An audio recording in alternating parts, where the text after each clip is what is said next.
Hello friend, तो स्वागत है आप लोगों का प्रत्येक ऑनलाइन यूट्यूब चैनल पर। झारखंड के स्टडी में मैं आप लोगों को सफलता के कदम पे एक बार और आगे बढ़ाना चाहती हूँ। सारे चीज़ों का नॉलेज आप लोगों को यहाँ पे देना है, जैसे कल्चर हो गया, ज्योग्राफी हो गया, पॉलिटी हो गया। तो आज हम लोग पढ़ेंगे झारखंड का कल्चर यानी कि कला एवं संस्कृति। और कला एवं संस्कृति में सबसे पहले हम लोगों को पढ़ना है वास्तुकला। ये कला एवं संस्कृति का पहला चीज़ है। इसको वास्तुकला को आप स्थापत्य कला भी कह सकते हैं। देखिए यहाँ पे हम लोगों को सबसे पहले पढ़ना है कल्चर में यानी कि कला एवं संस्कृति में वास्तुकला को। वास्तुकला जो है आपका यहाँ पे 2 टाइप्स में डिस्ट्रीब्यूट होगा। एक किले एवं राजप्रसाद, और यहाँ पे देवस्थान। तो यहाँ पे देवस्थान में आपका मंदिर, मस्जिद, चर्च, मतलब कि पूजा पाठ वाला देवस्थान का जो भी जगह होंगे उसको हम लोग दूसरे चरण में पढ़ेंगे। और फर्स्ट चरण में हम लोगों को पढ़ना है किले एवं राजप्रसाद को। तो यहाँ पे अभी तो चर्चा हम लोग को करना बिल्कुल नहीं है। चलिए यहाँ पे हम लोग चर्चा करेंगे किले एवं राजप्रसाद में। तो सबसे पहले नंबर पे यहाँ पे आपका ये है किला एवं राजप्रसाद। तो यहाँ पे सबसे पहले नंबर पे हम लोगों को पढ़ना है पलामू किला। ये आपका पलामू किला है। देखिए पलामू किला है, ये पलामू में ही है और बरवाडी से 19 किलोमीटर की दूरी पे है। ये बरवाडी से 19 किलोमीटर दूरी पे। और बेतला नेशनल पार्क जो है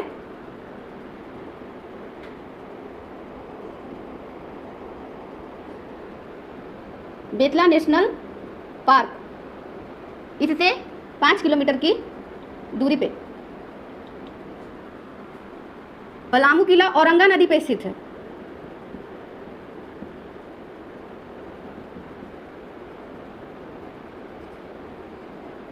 देखिए यहाँ पे ये पलामू किला है जो कि पलामू का आकर्षक किला है, भव्य किला है। और ये आपका बरवाडी लातेहार में है, बरवाडी से 19 किलोमीटर की दूरी पर। और बेतला नेशनल पार्क ये बेतला नेशनल पार्क जो है ये भी कहाँ पे है, लातेहार में है।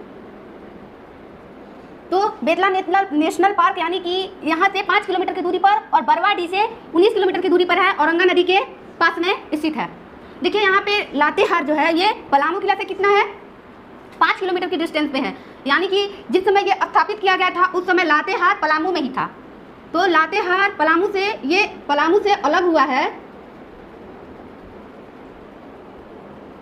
4 अप्रैल 2001 को।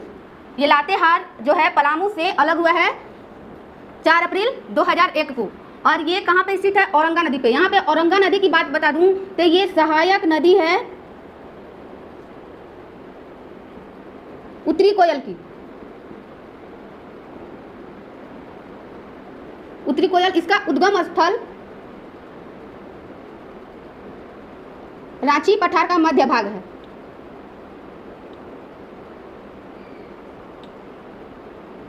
यहाँ पे देखिए कि औरंगा नदी जो है वो उत्तरी कोयल का सहायक नदी है। और ये सहायक नदी है तो उत्तरी कोयल का जो उद्गम स्थल है यानी कि जहाँ से स्टार्ट होती है निकलना, तो वो रांची के पठार का मध्य भाग है।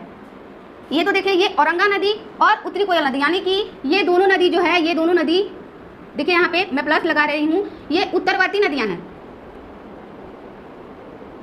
उत्तरवर्ती नदियाँ हैं। और यहीं पे पलामू किला क्या है, अवस्थित है औरंगा नदी के तट पे। देखिए यहाँ पे पलामू किला का जो निर्माण है वो चेरोवंशी शासक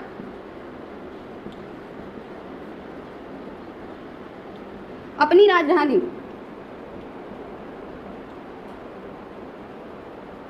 पलामू। देखिए किला कहने का मतलब है कि पलामू फोर्ट जो है यहाँ पे चेरोवंशी शासक जो हैं ये अपने शासक के समय में पलामू को ही अपनी राजधानी मानते थे। और यहाँ पे ये इस किला का निर्माण में चेरोवंशी शासक लोगों का काफ़ी बड़ा योगदान है। अब यहाँ पे जो पलामू किला है वो यहाँ पे 2 किले हैं, 2 किले हैं आपका। 2 किले में एक है आपका पुराना किला और दूसरा है नया किला।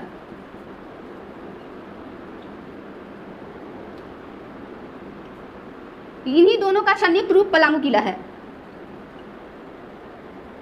इन्हीं दो किला का संयुक्त रूप जो है वो आपका पलामू किला है, जिसके बारे में अभी आप लोग पढ़ रहे हैं।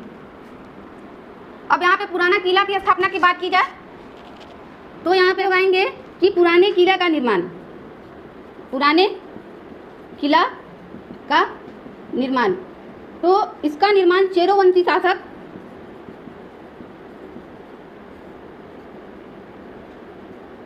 प्रताप राय, ये मुगल बादशाह के समकालीन था। प्रताप राय जो था वो मुगल बादशाह के क्या था, समकालीन था। और पुराना किला का निर्माण प्रताप राय ने ही करवाया। ये प्रताप राय जो हैं 1562 ईस्वी में इसकी नींव रखे, इसकी नींव 1562 ईस्वी में रखे थे। तो ये 1562 ईस्वी का जो समय था आपका कृष्ण पंचमी माघ मंथ का, कृष्ण पंचमी माघ मंथ का, यानी कि कृष्ण पक्ष के पंचमी के दिन माघ महीने में कृष्ण पंचमी को ये इस दिन बुधवार था और इसी दिन इसकी नींव जो पड़ी इसी दिन पड़ी, किसकी, पुराने किले की। तो पुराने यहाँ पे देखिए आप लोग की पुराने किला का निर्माण चेरोवंशी शासक प्रताप राय जो कि मुगल बादशाह के समकालीन था, 1562 ईस्वी में किया, कृष्ण पंचमी को माघ महीने में, और उस दिन बुधवार थी। इसके बाद नए किले के निर्माण के बारे में हम लोग जानेंगे। ये आपका है नया किला।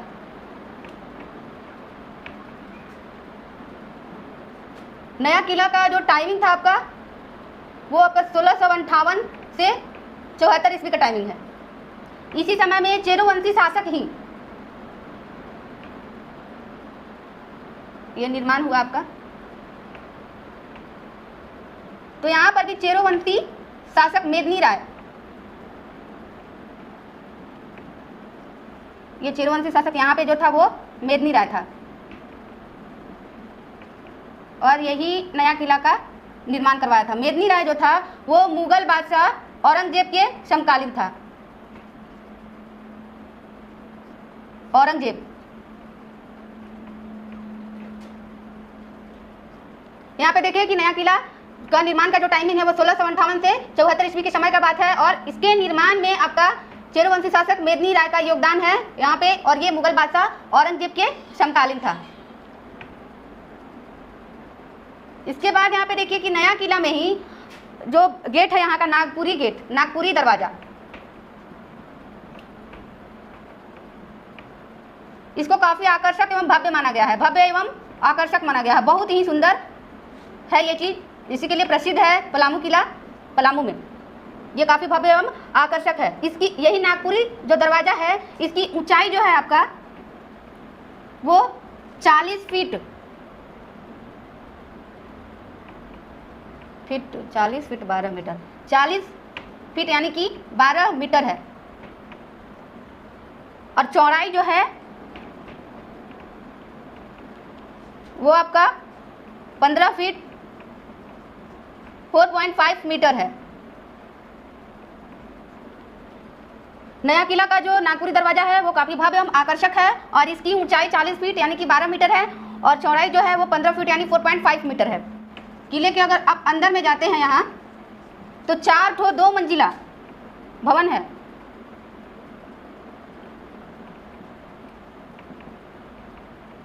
दो मंजिला है, मंदिर भी मिले हुए हैं और मस्जिद भी।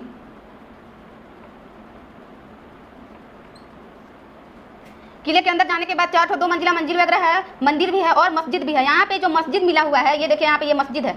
ये मस्जिद जो मिला हुआ है वो 3 गुंबद वाला है, 3 गुंबद वाला है। इस मस्जिद का निर्माण जो है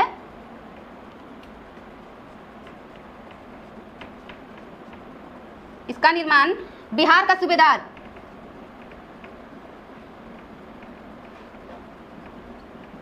दाऊद खां, बिहार का जो सूबेदार था दाऊद खां, पलामू पे जब ये विजय किया था तो इस मस्जिद का निर्माण किया था। इस मस्जिद का जो निर्माण हुआ था वो आपका 1661 ईस्वी में हुआ था। और ये जब पलामू पे विजय किया मुगल का, बिहार का ये क्या था, सूबेदार था दाऊद खां, तो इस मस्जिद का यहीं पे निर्माण किया 1661 ईस्वी में। तो यहाँ पे आपका लगभग पलामू किला का टोटल डिटेल्स मैं दे दी, जो कि एग्जाम के व्यू से काफ़ी इंपॉर्टेंट है। तो कैसा लगा आप लोगों को मेरा क्लास, आप लोग कमेंट्स में जरूर बताएंगे और बने रहे हमारे साथ। तब तक के लिए धन्यवाद।